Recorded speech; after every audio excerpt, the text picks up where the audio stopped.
The founders understood that democracy was far from a sure thing. It was a rebellious project at best, but democratic republics such as ancient Greece and Rome had failed. And so they were drawing on the lessons of history to try to figure out how to reinforce the American experiment. And Washington's farewell address is really written as a warning to his friends and fellow citizens about those forces that had destroyed democratic republics. But then he offers solutions, what I call pillars of liberty, that can help our nation withstand those broader forces.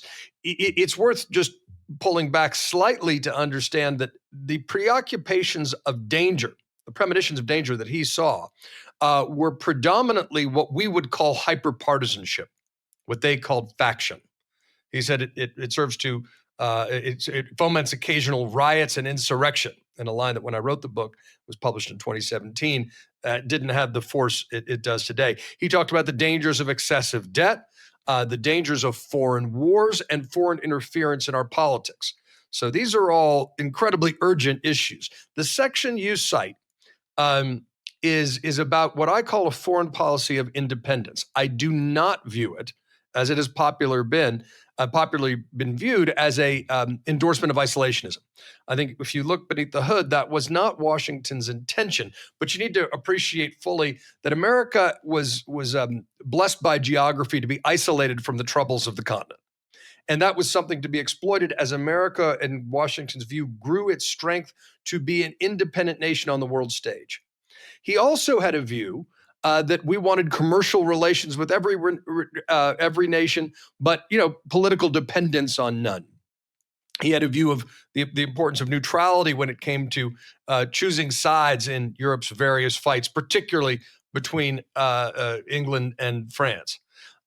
So historically, it has been used to invoke Washington to defend a spirit of isolationism, or its advocates might say non-interventionism.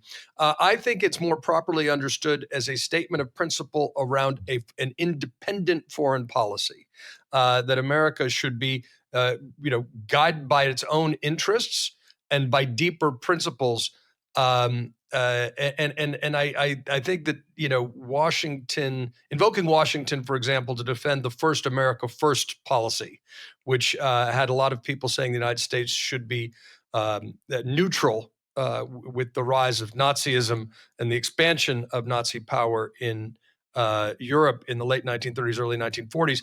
I think that was a misappropriation of Washington's advice, because it was not in the interests of the United States to allow Nazism to control the European continent. So I think a slight clarification that's contrary to how it's often understood. And I'll also say the phrase that most people think they know from Washington's farewell address, which is no entangling alliances, does not appear in the speech.